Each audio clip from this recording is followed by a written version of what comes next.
Bonjour à tous, chère famille, la Maison sur le Roc. J'espère que vous allez bien ce matin. Content de se retrouver à nouveau dans la maison de Dieu. Alléluia. Parce que chaque maison, chaque église maison est la maison de Dieu. C'est là où habite le Seigneur. Amen. Alléluia. La semaine passée, on a parlé des 4 types de relations qu'on pouvait avoir avec Dieu. Et définitivement, nous avons convenu ensemble que ce qui est important, c'est d'avoir de l'intimité avec Dieu parce que nous pouvons avoir différents paliers de relations avec le Seigneur, mais je pense qu'une relation d'intimité est primordiale. En fait, tout a été donné à la croix. Jésus a tout donné à la croix afin qu'on puisse vivre cette relation avec Dieu là où est-ce que autrefois nous étions privés de la gloire de Dieu, mais maintenant nous avons accès au lieu très saint, nous avons accès au lieu de gloire. Et ce n'est plus dans l'arche de l'alliance que la présence de Dieu est contenue, mais dans ton cœur, car maintenant tu es le temple du Saint-Esprit. L'Esprit de Dieu habite en toi et tu peux danser comme David. Tu peux avoir cette joie-là et cette paix-là que la présence de Dieu t'habite. Et amen, gloire à Jésus. J'espère que tu es au courant de ça, que tu as accès à la présence de Dieu. Amen. Cette intimité-là. La relation avec Dieu est importante et j'aimerais ça renchérir aujourd'hui sur justement ces aspects-là. Comment entretenir ta relation avec Dieu? Parce que combien de fois, je vais parler pour moi, combien de fois je suis allé dans une conférence, combien de fois j'ai été... je suis allé à un endroit où est-ce que ça m'a donné de bonnes intentions, où est-ce que j'ai initié quelque chose avec Dieu, où est-ce que j'ai commencé quelque chose dans ma relation avec Dieu, puis c'était bien, mais quand ce n'est pas entretenu rapidement, et peut-être que toi aussi tu es conscient de cela, rapidement, l'ennemi vient voler. Et on peut se laisser aller aussi. Et notre relation avec Dieu, notre intimité avec Dieu en prend un coup et là, c'est à recommencer à tous les fois. Et je pense que d'entretenir, c'est comme prévenir au lieu de guérir. Entretenir, c'est de savoir que c'est quelque chose qu'on doit garder à un niveau. Et il y a 6 points que j'aimerais parler avec toi ce matin. Et je pense que parce que Dieu t'aime, Dieu s'intéresse à toi et que tu as du prix à ses yeux.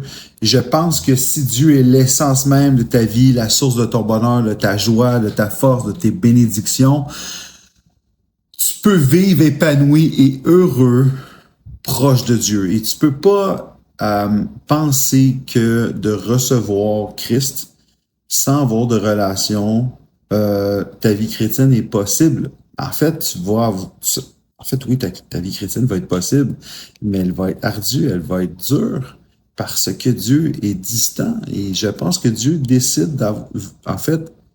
a décidé de tout faire ce qu'il a fait à la croix avec son Fils pour que tu puisses avoir une relation intime. Et je pense qu'en ce matin, on va regarder un peu des conseils que je veux te donner pour entretenir cette relation avec le Seigneur. Premièrement, il faut établir ce contact-là. Il faut savoir que c'est possible, ce contact-là. Ça suffit pas de venir ce matin, je commence à dire un peu, mais c'est important que vous le sachiez. Ce n'est pas suffisant d'aller à l'église maison pour avoir ta relation avec le Seigneur. Certes, c'est un bon début, certes, c'est pas un bon moment avec tes frères et tes sœurs. Comprends une chose que plus vite que tu vas comprendre que le fait de venir soit au grand rassemblement, comme nous allons avoir d'ailleurs le 28 avec les baptêmes. Alors pour ceux et celles qui ont entendu parler, petite parenthèse que c'était le 21, c'est pour le 28, nous avons notre grand rassemblement chez la sœur Jen et le frère Jean-François à Saint-Lin. Alors vous êtes convoqués là pour notre grand rassemblement. Avec les baptêmes aussi, il va y avoir des gens qui vont se faire baptiser, alors gloire à Dieu. Mais ce n'est pas, pour revenir à ce que je disais, ce n'est pas suffisant d'aller à l'église maison pour entretenir une relation avec Dieu. C'est le résultat. Moi, je pense aujourd'hui que d'aller, exemple, à l'église maison ou dans les grands rassemblements, c'est le résultat de ta semaine que tu apportes au niveau de l'assemblée. On est ensemble pour voir la gloire de Dieu. On est ensemble pour fraterniser, pour témoigner, pour voir à quel point Dieu est grand dans nos vies. Toutes ces choses-là sont excellentes. Mais longtemps, j'ai été, comme jeune chrétien, j'ai surfé avec ma relation avec le Seigneur durant le dimanche pour tout le restant de la semaine. Et c'est pas comme ça que ça fonctionne. C'est important d'avoir ce moment-là le dimanche, mais ce n'est pas suffisant pour chercher sa face. Je pense que tu dois t'approcher de lui, avoir un contact avec lui et chercher sa face. Apprendre à chercher sa face davantage et peut-être lâcher ses mains. Parce que des fois, on demande des choses à Dieu. Et je pense qu'apprendre à établir un contact avec Dieu, c'est rechercher sa face avant de rechercher ses mains. Rechercher qui il est plutôt que qu'est-ce qu'il peut te donner. Et tu peux parler à voix haute, à voix basse. Dieu est là près de toi. Et comme j'enseignais justement dernièrement à ma jeune fille, Alison, c'est important de dire les choses à voix haute, de parler à voix haute. Comprenez que la création s'est faite par la voix de Dieu, pas par sa pensée. Il a créé la terre en 6 jours, le 7e jour s'est reposé, mais il a parlé, il a déclaré et les choses sont arrivées en existence. Alors quand on prie, quand on déclare, quand on juste établit notre contact avec Dieu, je pense qu'à voix haute, même s'il entend notre fort intérieur, même s'il entend notre cœur parler, je pense que c'est important d'élever la voix devant lui et de lui parler. Parce que Dieu il nous a pas donné la voix pour rien. On doit parler, on doit dire les choses telles qu'elles sont. Et je pense que c'est important. Deuxièmement, communiquer régulièrement avec Dieu. Il y a des gens qui vont dans leur lieu secret, comme dans Matthieu 6:6. Ils prennent un moment avec Dieu, une demi-heure, puis les 23 autres heures et demie, Dieu n'est plus là. Je pense qu'on doit apprendre à avoir non seulement un lieu secret, oui, mais un lieu secret qui est mobile. Alors, quand tu vas au travail, quand tu vas à l'épicerie, quand tu vas faire tes commissions, Dieu est là. Et tu dois communiquer avec lui régulièrement. Je pense que quand tu as établi ce contact-là, tu dois faire évoluer ce contact-là en relation intime. Je l'ai dit la semaine passée, mais là, on va aller à un autre niveau ensemble. C'est important d'aller plus profondément et peut-être trouver du temps le matin, mais trouver du temps dans le milieu de la journée, peut-être trouver du temps dans la soirée, mais faut communiquer avec Dieu. Ne pas laisser écouler les heures juste pour... je veux dire, tu as 24 heures dans une journée, je suis conscient, tu es conscient de ça, mais dans 24 heures, ça prend pas une grosse programmation, ça prend pas une grosse préparation pour dire je vais prendre un peu de temps avec Dieu et être régulier, être constant dans ma relation avec Dieu et établir justement cette intimité avec lui. Une chose qui est super importante, c'est arrêtons aussi, puis c'est quelque chose que j'ai fait aussi jeune, mais chrétien, mais là maintenant, c'est d'apprendre, tu sais, comme David a dit, je ne crains aucun mal dans la vallée de l'ombre de la mort. Mais la vallée, c'est dans un creux, et une vallée n'existe pas s'il n'y a pas 2 montagnes autour. Alors, quand ça va bien en haut de la montagne et quand ça va moins bien en bas de la montagne, apprenons à parler à Dieu, pas seulement quand nous en avons besoin. Notre besoin est réel avec Dieu et Dieu est conscient de ça. Nous avons besoin de lui continuellement. Mais laissons-lui savoir que quand ça va bien et quand ça va mal, nous avons besoin de lui. Et c'est comme ça, je pense, je l'ai dit initialement, de rechercher son visage avant de rechercher ses mains. Et je pense que, deuxièmement, de communiquer régulièrement avec lui est chose importante. Or, troisième lieu, nous avons aussi médité et pratiqué la parole de Dieu. On va aller un petit peu plus loin avec cela tantôt par rapport à la pratique, mais il faut méditer. La connaissance fait en sorte qu'on peut dépérir, qu'on peut mourir spirituellement si on n'a pas la connaissance. Alors, c'est important d'avoir cette connaissance pour appliquer, pas juste gonfler, de connaissance, grandir avec une intelligence intellectuelle par rapport à la parole, c'est une chose qui OK, j'aime la théologie, j'aime essayer d'exprimer la pensée de Dieu et de grandir là-dedans, mais ce n'est pas suffisant. Mais c'est nécessaire à la base. Il faut connaître la parole, il faut la méditer, la chercher, désirer approfondir sa relation avec Dieu. C'est méditer sa parole. La foi vient de ce qu'on entend vient de sa parole. Alors, si on veut grandir dans la foi, il faut grandir dans la parole de Dieu. Et la parole de Dieu révèle la volonté du cœur du Père. Si tu veux connaître qui est Dieu, commencer à aimer ce qu'il aime et à haïr ce qu'il haït, il faut commencer à connaître le cœur de Dieu. Et la parole de Dieu est nécessaire. Vous savez, le nombre de personnes que je peux rencontrer qui me disent « Ouais, mais avec des opinions, Dieu est ci, Dieu est ça, Dieu est ceci, Dieu est cela. » Et les gens ne connaissent même pas Dieu car ils ne lisent pas la parole. Ne sois pas celui-là. Ce matin, réfléchis et dis-toi une chose. Implante des stratégies pour être capable de lire la parole, que ça te tente ou pas. Commence en quelque part à lire la parole de Dieu, à pouvoir recevoir des révélations du cœur du Père et rentrer encore plus profond dans l'intimité de ta relation avec lui. Amen. Alléluia. Je crois que Dieu conduit, dirige, fortifie, rassure, inspire au travers de sa parole.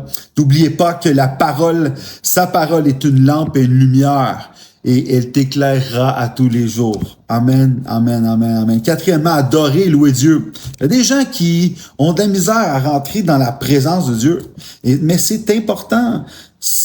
Lorsque Satan a proposé au Seigneur de l'adorer pour avoir la puissance et la gloire de tous les royaumes de la terre, Jésus a dit, tu adoreras seulement le Seigneur ton Dieu et tu le serviras lui seul. Imaginez, le Seigneur a refusé catégoriquement de s'humilier devant lui. Et je pense que mais certainement la parole nous indique que seulement Dieu mérite toute la louange. Et s'il y a une chose dans laquelle nous avons le libre arbitre et ce que Dieu s'attend de nous, c'est qu'on le loue. Et nous avons été créés pour louer Dieu. Pour adorer Dieu lui seul. Est-ce que tu loues Dieu? Est-ce que tu adores Dieu? Est-ce que tu as des temps avec lui dans ta relation avec Dieu, mais aussi à le louer, à le contempler, à le regarder, à juste dire Seigneur, alléluia. Merci Seigneur, tu es digne de toute louange d'adoration, de toute magnificence. Est-ce que Dieu, tu es tout pour moi. Est-ce que tu fais cela? Est-ce que tu as cette relation-là avec Dieu? Est-ce que tu es capable de l'adorer dans des moments intimes? Est-ce que tu es capable de faire cela? L'adoration revient seulement à Dieu. Et dans notre quotidien, si on ne fait pas ça nécessairement, prépare-toi à entendre cela, si tu ne loues pas Dieu, nécessairement tu loues quelque chose. Et c'est ces choses-là qu'il faut mettre en seconde priorité. Il faut tasser, faire place à Dieu. Chaque homme, chaque femme, s'il ne loue pas Dieu, il y a certainement des choses qui prennent la place de Dieu dans sa vie. Et c'est là que ça fait faux bon. On ne voit pas nécessairement Dieu. Notre relation, elle est de surface. Elle est pas profonde. Les racines c'est probablement peut-être une terre épineuse, une terre rocailleuse où est-ce que la relation n'est pas entrée en profondeur. Il faut tasser la mauvaise herbe. Il faut enlever les choses qui prennent la place de Dieu pour être en mesure de l'adorer lui seul. Il a un amour jaloux, mais pas jaloux d'une façon malsaine. Il nous veut à part entière. Chacun d'entre nous, à part égale, mais à part entière. Amen, gloire à Dieu. J'ai goût d'adorer Dieu, là. Je parle de lui, j'ai goût d'adorer Dieu. Amen. Et peut-être ce matin, tu auras un moment pour l'adorer, juste le contempler à quel point il est grand et il est bon pour nous. Goûter à quel point Dieu est bon, à quel point l'Éternel est bon. Alléluia. Servir Dieu, le cinquième, est quelque chose de super important. Comme j'ai dit précédemment, dans le point numéro 3, qui était dans la dans la pratique. Je pense que de pratiquer, c'est d'adopter le caractère de Dieu. Mais en adoptant le caractère de Dieu, ce que ça fait, c'est que chaque enfant désire, à partir de ce moment-là, être au service pour Dieu. Et on doit travailler dans sa maison, dans notre famille, dans notre quartier, que ce soit l'école, l'église, lieu de travail, famille, même au niveau national, peut-être dans ton pays. Vous êtes, Jésus a dit, la lumière du monde. Une ville située sur une montagne ne peut être cachée. Et on n'allume pas une lampe pour la mettre sous le boisseau, mais on la met sur le chandelier et elle éclaire tous ceux qui sont dans la maison. C'est une lampe qui doit éclairer les vies autour de toi, qui doit aussi sauver des vies. C'est Dieu qui sauve, mais certainement tu dois être cette lumière-là dans laquelle Dieu peut sauver les gens. Es-tu cette personne-là? Et je le dis pas par condamnation, je te dis pas pour que tu sois triste par rapport à cela, mais est-ce que ta relation avec Dieu te crée un empressement, te crée je vais appeler ça un bon fardeau, parce qu'il y a des mauvais fardeaux et des bons fardeaux. Est-ce que ça crée quelque chose en toi, un engouement dans lequel tu as le goût de propager l'Évangile, de servir Dieu dans tout ce que Dieu t'a donné dans ton cœur? Alors, est-ce que tu as le goût d'être situé sur le top de la montagne? Est-ce que tu as le goût ce matin de ne pas être caché et juste de démontrer aux gens que c'est important? Jésus est encore important aujourd'hui. Est-ce que tu es disposé et est-ce que tu es disponible? Deux choses super importantes. Est-ce que ta disposition de cœur est là? Et est-ce que ta vie est disponible? Tant au niveau de ton agenda, ou aussi tout ce qui est primordial, tes choses que tu fais dans ta vie courante, est-ce que Dieu est une priorité? Est-ce que tu es disposé et disponible? Donne ton temps, ton corps, ta voix, tes mains, ton argent, ta maison, ta voiture. Peux-tu aller là pour l'avancée du royaume de Dieu? Vous savez, on est une église qui croit beaucoup à l'évangélisation, mais on croit que certainement l'évangélisation découle d'une vie de disciples accomplis, saine, qui, chacun de ceux-là, chacun des disciples qui est apprenti de Christ, a une relation approfondie avec le Seigneur. Je vous le dis, servir Dieu est un élément clé dans ta relation avec lui. Ça te donne le feu, ça te donne le zèle. Tu ne passes pas à côté des choses de Dieu. Ça devient une priorité dans tout. Alléluia. J'ai le goût aussi de partir évangéliser. Amen. 6e point, le dernier, non le moindre, vivre dans la sainteté. Servir Dieu et tout ce qu'on a parlé précédemment va te donner le goût davantage de vivre dans la sainteté. Vous savez, le péché, je parlais de ça dernièrement encore avec des gens. Pasteur Kevin, j'ai de la misère avec telle chose. Oui, mais le péché est quelque chose, en quelque sorte, que nous aimons. Et nous avons de la misère à nous débarrasser du péché parce qu'on négocie avec le péché et celui qui nous tente, alors que c'est dans notre relation avec Dieu on entre en proximité avec lui, on rentre en intimité, on médite la parole de Dieu, on adore Dieu, on vit dans le service, on le sert, et c'est ce qui nous donne le goût de vivre dans la sainteté, et c'est lui qui nous débarrasse du péché. C'est lui qui nous débarrasse de la tentation. C'est là qu'on dit que celui qui vit en dedans de nous devient plus fort que celui qui vit dans ce monde. Mais pourquoi on a de la misère peut-être que pour toi, c'est une révélation pour toi ce matin, mais de comprendre que tu ne te bats pas avec les péchés. Et la chose la plus urgente et primordiale dans laquelle tu dois te battre, c'est pas contre les choses de ce monde, contre le péché, ni contre la chair et le sang non plus, mais c'est surtout à savoir, est-ce que tu as une relation avec Dieu? C'est la chose la plus importante. Et l'ennemi va se battre pour que tu ne puisses pas avoir cette relation intime en profondeur. C'est un contact, à la limite, peut-être même ça ne le dérangera pas. Parce que le moment où est-ce que tu es en contact, lui a peut-être un peu plus du pouvoir sur ta vie quand tu n'es pas en contact avec lui. Alors, le contact est une chose essentielle, mais en même temps, c'est pas assez. Dieu doit faire partie intégrante de notre quotidien, minute après minute, heure après heure. Tout notre quotidien, tous nos semaines et tous nos mois doit être axé sur Christ. Nous sommes des enfants de Dieu à part entière, complètement régénérés, complètement renouvelés. Et si c'est pas le cas, c'est parce que notre relation avec Dieu n'est pas encore à son apogée. Notre relation avec Dieu n'est pas encore autant profonde, autant enracinée qu'elle devrait être. Et c'est pour ça que dans cet ordre, j'aime l'apporter, parce que vivre dans la sainteté, tout ça va faciliter ta vie à justement à être capable de arrêter de pratiquer des choses qu'on ne doit pas pratiquer. Et si tu vis dans le péché, en plus que tu demeures dans le péché, ta relation avec Dieu brouille et peut s'interrompre.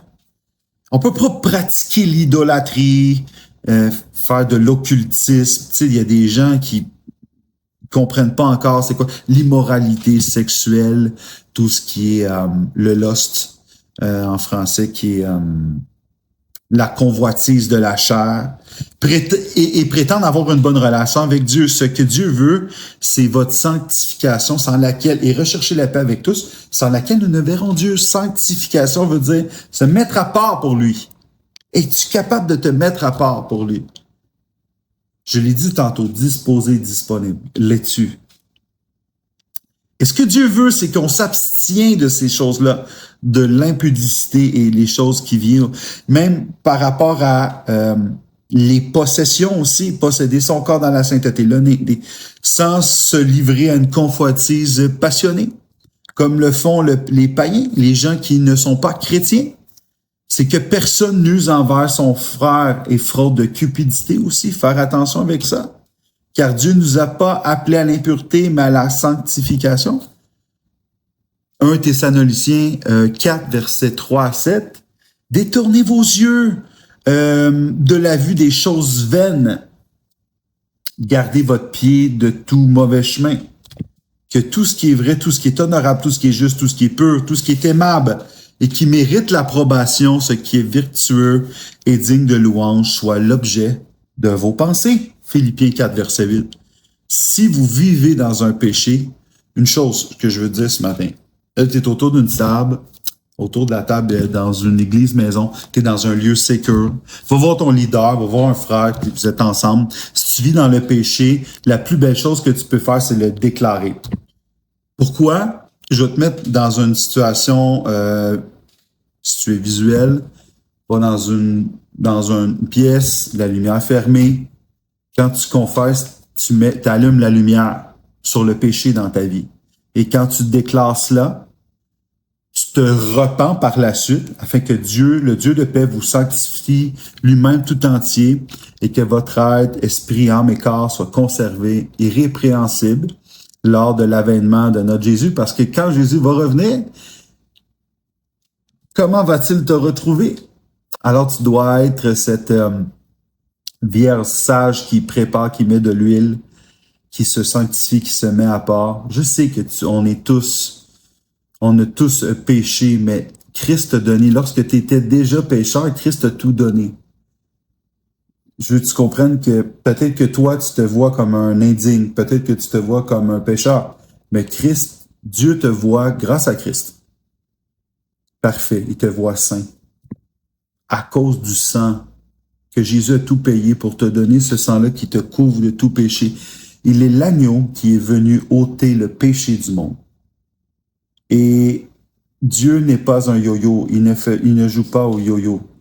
Alors toi non plus, ne fais pas cela. Tu es sauvé par la grâce, par le moyen de ta foi. Alors si ce matin tu as de la misère avec des choses, va confesser, repens-toi. C'est un message encore d'actualité. Mon cœur est emballé. C'est encore un message d'actualité, de confesser, de se repentir. Jésus est là, Jésus est la porte, le royaume de Dieu est là, à proximité. Confesse et repens-toi. Tourne-toi de tes mauvaises voies et tourne-toi vers lui. Lui, il est la solution, il est le chemin, la vérité et la vie. Tu ne peux pas prétendre entrer au paradis, entrer au ciel et voir Dieu si tu passes pas par le Fils, le Seigneur Jésus-Christ. Et c'est grâce à lui aujourd'hui que tu peux confesser et te repentir. Et aujourd'hui, commence à pratiquer cette vie, cette relation avec Dieu. Entretiens cette relation avec Dieu. Aie le goût de tirer la robe et dire, je veux cette puissance, je veux l'autorité, je veux que Dieu me remplit, soit rempli du Saint-Esprit. Avoir ce feu-là qui t'anime dans ton cœur. Alléluia. Il n'y a pas de limite à cette relation que tu peux avoir avec Dieu. Et sache une chose, que dans ta foi, cette connexion est beaucoup plus qu'une simple reconnaissance intellectuelle. Elle peut aller jusqu'à une véritable intimité spirituelle et sur une base quotidienne. Et ce matin, je suis content, je suis béni, parce que de parler de cette relation-là avec toi, avec vous, mes frères et mes sœurs, est quelque chose de primordial. Alors, saisissons l'opportunité que nous avons ce matin d'être en relation avec lui. Nous sommes le temple du Saint-Esprit. Et souvent, trop souvent, le Saint-Esprit est caché dans un coin, est caché dans une pièce et il ne peut pas œuvrer, même manœuvrer dans nos vies parce que beaucoup de choses, nous sommes distants, nous sommes pas disposés, nous sommes pas disponibles pour lui. Alors, allons plus qu'un simple contact. Allons en intimité, allons en profondeur. Amen. Alléluia. Alléluia. Merci Seigneur. Je te bénis. Je bénis, Seigneur, ta présence dans chacune de nos vies. Seigneur, tu es présent encore aujourd'hui. Ta parole le dit dans Hébreux 13:8 que tu es le même hier, aujourd'hui et éternellement. Et tout ce qui s'est passé autrefois peut se passer encore aujourd'hui. Toute la relation du temps des apôtres avec l'Esprit, tu as dit à tes apôtres d'attendre à Jérusalem que l'Esprit survienne sur vous. Et regardons encore aujourd'hui cette possibilité-là d'avoir cette relation-là avec le Saint-Esprit. Seigneur, rends notre cœur disponible, ou que nos yeux puissent s'ouvrir sur, Seigneur, la disposition de nos cœurs, la disponibilité de nos cœurs à ton égard. Seigneur, notre relation avec toi est la chose la plus importante, Jésus. Ce n'est pas suffisant d'aller à l'église, ce n'est pas suffisant d'assister, quoique c'est hyper plaisant d'être avec mes frères, mes sœurs, mais ce n'est pas assez. Ce n'est pas ça, avoir une relation avec toi, mais c'est sur une base quotidienne, de te faire de la place, pas juste sur un moment dans une journée, mais sur 24 heures sur 24, être constamment à te rechercher, à rechercher ta face, à t'adorer, à t'honorer, à te louer, ô Dieu, toi seul qui mérite la louange. Alléluia. De méditer ta parole, de recevoir ta parole qui est une lampe à mes pieds et une lumière sur nos sentiers. Alléluia. Merci Seigneur, parce que c'est toutes ces choses-là, tu nous apprends et tu es tellement patient avec nous. Je veux juste t'honorer, ô Dieu, parce que ta présence est importante dans nos vies. Alléluia. Apprends-nous à te servir, Seigneur. Comme toi, tu entends, comme toi, tu as des projets pour nous de bonheur et de paix, qui assurent l'avenir et l'espérance de nos vies.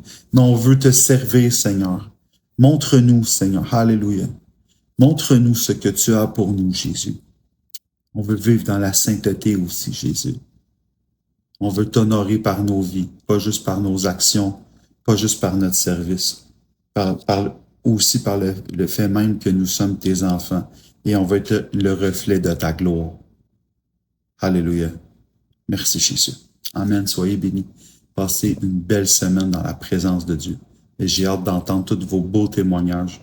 Parce que vous avez entré encore plus en profondeur dans votre relation avec Dieu. Que vous avez eu des stratégies aussi dans votre vie, des disciplines aussi de vie pour être capable d'approfondir et de garder, de maintenir cette relation-là avec lui. Amen. Alléluia. Soyez bénis. Je vous aime.